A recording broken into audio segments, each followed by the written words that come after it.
pendant nos conversations, on a beaucoup parlé de deux univers, l'univers web, l'univers app. D'un point de vue programmatique, c'est quoi la différence entre ces deux univers, d'un point de vue peut-être business model, usage de la data, voire optimisation? Guy? Ben, j'ai pas mis de réponse sur mon papier que j'avais préparé, parce que moi je prépare bien les émissions. Alors improvise, fais du jazz. Je fais une improvisation totale. Je suis tout à fait d'accord avec ce que tu dis, mais je pense que Kevin avait beaucoup plus. Mais bon. Non, plus sérieusement, j'ai sorti juste ce matin des stats sur les diffusions des campagnes Lidl sur les 30 derniers jours. Etc. Et on a une très grande majorité des volumes d'impression qui ont été diffusés sur app. Une petite partie sur web mobile. Alors, il y a deux cas de figure. D'abord, parce qu'on a peut-être le reach, pour rejoindre ce que disait Guy, on a un reach peut-être plus important. Deux, on a de la qualité aussi, parce qu'en fait, pour aussi rassurer les marques et être rassurés nous-mêmes, on passe beaucoup par des deals. Et donc, on fait des deals avec Prisma, on fait des deals avec différents ADEX pour être sûr de la qualité des apps qu'on diffuse. Mais après, c'est une question de consommation et de setup du trader. C'est-à-dire que si le trader a décidé de faire de la quali parce que le brief du client, je rejoins ce que disait Kevin sur comprendre d'abord les attentes de la stratégie de la marque, dans ces cas-là, si la stratégie est orientée plutôt qualité, bande et autres, bon, on va plutôt effectivement shooter des app news ou autres en fonction de la cible. Donc, je n'ai pas de grosse différence. On fait plus du constat qu'autre chose. Je pense qu'il y a une grosse consommation d'app, mais en fait, on en a tous 47 sur notre mobile et on en consomme 3 par jour régulièrement. La chaîne météo, les news et l'équipe, simplifié. Bon, bien sûr, Géo, ça m'intéresse, et les loisirs. Et les loisirs, évidemment. Oui, enfin bon, j'ai passé 5 ans chez Prisma, donc évidemment, bien sûr, sur Géo, ça m'intéresse. Mais c'est vrai que, voilà, donc je fais plus un constat qu'autre chose. Il y a peut-être des expériences plus importantes chez Kevin, mais voilà, je ne fais pas de très grosse différence entre les deux. Et après, c'est la mesure de est-ce que l'app a généré plus de visites et donc plus d'engagement que le web mobile. Bon, voilà, on a plus de formats aussi possible. Bon, là, il y a aussi ces notions-là. La parole à toi, Kevin, puisque tu es également Trading Desk. Après, je te la donnerai, David, et on terminera par Guy de Sologer. Bien, comme d'habitude, je suis d'accord avec toi, Guy. Lequel? C'est poli de bureau. C'est pas mal comme truc, hein. Tout à fait d'accord. Non, la différence, effectivement, c'est il y a plusieurs types. Il y a des signaux, effectivement, qui sont différents sur applicatif. On peut parler de la géolocalisation. Après, effectivement, nous, l'utilisation qu'on en fait et le split qui est fait, il est dépendant de la stratégie de l'annonceur. On fait aussi avec les contraintes techniques. On parlait tout à l'heure de la viewability. Ça fait une différence aussi lorsqu'on veut derrière avoir des indicateurs spécifiques, ou alors on va avoir la possibilité d'aller discuter sur d'autres indicateurs qui vont nous amener derrière à ouvrir sur l'univers applicatif.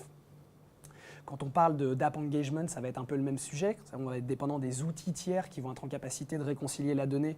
Donc peut-être que le web mobile n'est pas forcément le plus à même de pouvoir répondre à ces problématiques. Après, il y a un vrai sujet qui est un peu plus large que ça, qui est lié à l'audience. On parle quand même toujours de l'utilisateur et de la communication qui va lui être faite. Et la problématique qu'on voit souvent chez les annonceurs qui activent en silo beaucoup d'apps, beaucoup de web, on a de la surexposition publicitaire. Et quand on regarde derrière l'overlap qui est créé, il y a de la destruction de valeur parce qu'on va surexposer 18 fois un utilisateur qu'on a déjà vu en app, qu'on a déjà vu en web mobile. Et la maîtrise, en tout cas, de l'exposition, c'est un vrai sujet. Il y a un deuxième point qui est hyper important, c'est que de facto, sur les applications, l'expérience utilisateur, elle est beaucoup plus adaptée, comme ce que tu disais tout à l'heure par rapport à l'application Se Loger. Et on a une possibilité en termes de communication et en termes de contenu, donc les bannières qui sont diffusées, les messages qui sont diffusés, beaucoup plus importante. On va pouvoir être beaucoup plus créatif et quand on travaille derrière nous, c'est pas notre job aujourd'hui de travailler avec les agences créa, mais on travaille plutôt sur de la creative technology et du data driven. On va pouvoir commencer à travailler sur des scénarisations avec des messages hyper riches où on va intégrer de l'animation, etc. Et c'est vrai qu'il faut prendre ça en compte lorsqu'on s'adresse à des utilisateurs. Parce que d'un, c'est différenciant, et puis deux, il y a un vrai lift incrémental derrière sur la mémorisation, sur la performance aussi qui va être générée. Et donc ça, c'est plutôt au profit de l'applicatif. Après, le reste, c'est un ensemble c'est un espèce de sac de nœuds. Il va y avoir quelques restrictions. Le but, c'est d'essayer de coller le plus à la volonté de l'annonceur et aussi de l'amener à prendre conscience de certains sujets pour derrière délivrer la meilleure campagne, sachant qu'on reste, et il faut en être conscient, c'est un smartphone pour un utilisateur, et c'est ça la base du truc. C'est-à-dire, on va cibler un utilisateur. L'environnement, c'est une problématique technique qui peut être résolue avec de la technologie. Merci Kevin. David, toi, ta vision du côté éditeur, sur justement ces deux univers. Comment tu la gères d'un point de vue business model, optimisation et usage de la data? Pour nous, c'est vraiment scindé. Dès qu'on veut faire des optimisations, des nouveautés sur applicatif, c'est la mise à jour de SDK. Donc tout ça, ça doit être après uploadé, mis à jour par les utilisateurs. Donc toutes les nouveautés prennent beaucoup plus de temps. Fraude au SDK aussi, pardon. Sur la partie fraude, il y a énormément de fraude au SDK. En fait, le web mobile, pour moi, c'est du web. Tout commence à être bien normé, la visibilité, la fraude, ADS.txt, ce qu'on évoquait tout à l'heure. Sur l'applicatif, ce n'est pas du tout le cas. Aujourd'hui, je pense que sur des campagnes applicatives, quand vous achetez, je ne sais pas comment vous mesurez la visibilité, mais en tout cas, si l'éditeur n'intègre pas un SDK de visibilité sur son appli, vous ne pouvez pas le mesurer. Je ne sais pas dans quelle mesure vous êtes capable de savoir ce que vous achetez vraiment, étant donné qu'il peut y avoir des fraudes à l'URL, étant donné qu'il n'y a pas le protocole ADS.txt qui est mis en place. Voilà, il y a énormément de choses qui font qu'aujourd'hui... une meilleure expérience utilisateur, mais pas forcément une meilleure expérience publicitaire d'un point de vue les gens, nous, ce qu'on constate côté éditeur, c'est que les campagnes qui tournent sur applicatif, c'est une stratégie. On a choisi d'acheter de l'applicatif. Quelqu'un qui passe sur nos pages en web mobile, il n'a pas forcément ciblé du web mobile, il a ciblé une marque à l'intérieur de laquelle il va pouvoir passer en desktop ou web mobile. On peut bien entendu cibler le web mobile comme du desktop, mais il peut très bien passer parce qu'il veut être dans cet environnement-là pour toucher cette population-là sur cette marque. Acheter de l'applicatif, c'est décider, c'est un tracking qui est particulier, c'est un parti pris différent. Et on est sur des univers complètement différents. On est peut-être moins sécurisé sur tous les sujets qu'on a vus. On est plus, pour moi, sur des logiques de performance, téléchargement d'appli par exemple. On est beaucoup plus, on va dire, sur des notions de performance et moins d'engagement. Et acheter de l'application, c'est vraiment un sujet, à mon sens, à part versus le web mobile. Alors justement, Guy, puisque tu achètes en tant qu'annonceur dans le mobile, quel est ton arbitrage entre l'univers web et l'univers applicatif, même si tu as déjà donné des éléments de réponse, David? En fait, je suis assez d'accord avec ce que David dit. Il y a déjà des limitations techniques qui font que pour nous, c'était plus facile de passer par du web browsing, ou enfin du mobile browsing, et pas forcément de l'applicatif. Après, cette question, on peut se la poser aussi en termes d'enjeux pour l'annonceur. Nous, on a assez peu d'enjeux sur la mise en avant de notre version responsive de site parce que on drive au coût par lead et que ça convertit moins, donc c'est une grosse contrainte au prix d'achat. On préfère générer de l'achat applicatif. On trouve que en plus c'est plus stratégique avec les Google Home, etc., qui doivent un moment relayer sur un écran. On se dit que l'app là-dessus a quand même beaucoup plus de valeur qu'un site web. Ce qui fait qu'au final, on est obligé de prendre cette décision, ce choix d'arbitrage au regard de notre objectif, assez logiquement. Et on mène en ce moment des tests pour savoir, en termes de performance de download et de fidélisation et d'engagement de l'utilisateur, quels sont les leviers les meilleurs.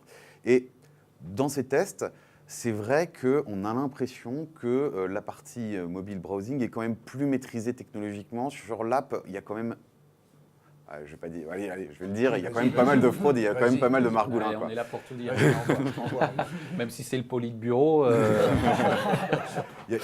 C'est un domaine qui est un peu, c'est plus touchy. Et on a eu des mauvaises expériences et on se dit qu'il y a peut-être encore un peu de maturité à avoir sur ce truc-là avant de vraiment pouvoir commencer à investir massivement. En fait, c'est un marché qui est beaucoup plus petit. Donc les technos, elles arrivent principalement sur la partie browsing. On va en parler juste après, j'imagine. Et tous les acteurs technologiques qui développent des outils, qui mettent en place tout ce qu'on a évoqué, la visibilité, la brand safety, commencent à le mettre en place sur la partie web mobile. Il y a à peu près, moi je pense, 24 mois de retard, au moins 2 ans de retard entre ce qu'on voit arriver sur l'applicatif par rapport à l'univers web mobile, tant sur la monétisation que sur les technologies annexes qui nous permettent tous de bien travailler. Et l'écart, il est juste là. Donc ce qu'on a connu sur le web il y a quelques temps, c'est déporté sur la partie applicative aujourd'hui. Tous les sujets un peu dark qu'on évoquait, qui existaient il y a quelques temps sur la partie web, c'est quasiment des non-sujets, ça n'existe quasiment plus ou vraiment à la marge. Tout ça, ça s'est déporté, je trouve, un peu sur la partie applicative, mais tout est en route pour que tout soit clair. Quand on essaye de travailler, bon, la fraude, c'est un vrai sujet pour le coup, qui est localisé à travers les différents partenaires. C'est difficile parfois de remonter la chaîne de valeur.